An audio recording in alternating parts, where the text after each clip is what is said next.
So I just listened to radical historian Tad Stoermer again today, and I listen to this guy because he's honest about a lot of things in history, but at the same time, he has his twisted view of motives, which are undocumentable, and his stretching of different things. He's a big fan of the radical Republicans. He's a big fan of forced revolution.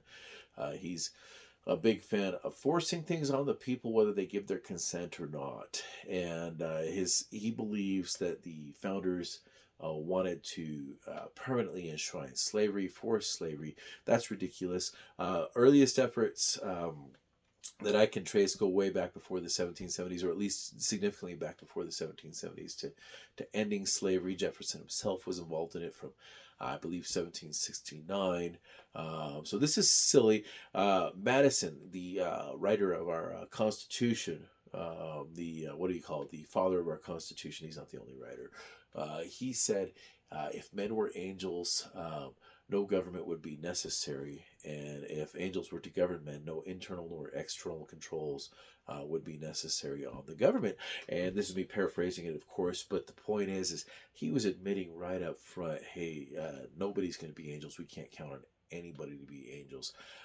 So what they did, they created enumerated powers, very limited enumerated powers, prohibitions on powers, procedures to validate, and then they tried their best to also, like in Article 1, Section 7, Clause 3, anticipate that people would try to cheat and invent some new procedure name to bypass the other procedures. And they said, no, anything that's going to have the force of law has to go through the Article 1, Section 7, Clause 2 process, period. It has to be through both houses and the president, right? So they really tried to anticipate everything. They put in an amendment process, but they made the amendment process difficult because they know there's the tyranny of the majority. You get the tyranny of the majority forcing their ways on everybody else, and so they wanted most stuff to be dealt with at the state level. This is appropriate, incredibly appropriate. If you ask me, there's nothing in the amendment process that prohibits amending the amendment process. If you really think the amendment process is so bad, go ahead and follow the Article 5 process to create a new amendment process. But I think it's the most appropriate thing in the world. It really leaves the majority of stuff in the hands of states. And then states, honestly, if they're being good people, they're leaving the majority of things in the hands of the families and local communities and extended families and what have you. The church has promoted that uh, that families should be promoted as a fundamental unit of society, and that's from the Family Proclamation. And Jesus the Christ, we recently read that he gave us our purpose of life, that he gave us the premortal existence, that there's a plan for us here. And we know that the plan is the families and the churches. John Adams said, our Constitution is only fit for a moral and religious people. I'm waiting for Tad Stoermer to actually realize that if people are sincerely trying to follow the Sermon on the Mount, for example, trying their best voluntarily, because the second you make it mandatory, the second you make positive rights mandatory on a percentage of the population, all you've done is exchanged one form of slavery for another. You've enslaved then the portion of the population from which you want to take to redistribute to others, and you tell them, hey, this isn't optional. You either do what we're telling you to do, or you're going to suffer the consequences of not participating in our system. Um, you could say, okay, the Civil War freed the slaves. That doesn't make sense. That doesn't even make sense, because all you did is you really forced the southern states to stay in the Union. That's like the epitome of hypocrisy. That is not freedom for anybody. That is actually a deeper level of captivity forced on the people. You could say, okay, the Supreme Court is protecting our rights and the consent of the governed. No, the Supreme Court is the furthest thing from the consent of the governed. They literally, we didn't vote for them. They're only supposed to handle cases. That's what they have our consent to handle. And for them to force their opinions on everybody else's oath of office down to the state level, to the executive level, to the legislative level is insane. That is not the consent of the governed.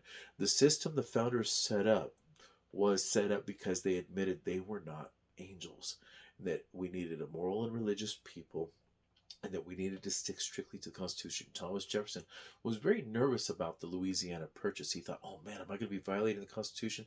Madison had to help kind of point out that the Constitution did facilitate what he was doing. There was no stretching of the meaning of things, it literally was something he could do. Jefferson was very cautious about that. Washington was offered kingship to a certain degree, and he said, no, I am not interested. They say to a certain degree that part of what made Adams sign the Alien and Sedition Acts into law, they weren't something he had specifically requested, but part of what made him sign them into law is he wanted to respect Congress and their work. Because Congress really carries that much power, really, honestly, if you look at the Constitution. But he still had the power to veto it. He probably should have. Let's be honest, every last president made a mistake one way or another, but that's the point they made is if all men were angels, right? And so even Jefferson and Madison argued that Congress had just as much power to interpret the Constitution as the judicial branch, that the president did, that the states did, that the states had the right to say, you guys are passing unconstitutional laws. You can't enforce them here. We're not going to let you enforce them here. They are to be nullified in this state. They are not allowed. And then everybody gets all upset because Andrew Jackson, now he's the one that I have the hardest time with. I haven't studied him a ton, but personally, my inclination at this point is he is where America went really wrong. Um, he was so assertive as the executive.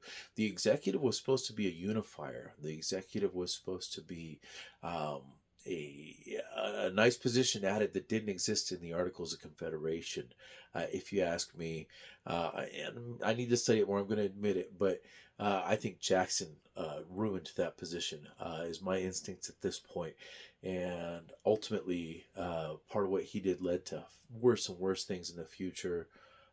From future presidents, I think he even affected the Civil War and everything like that.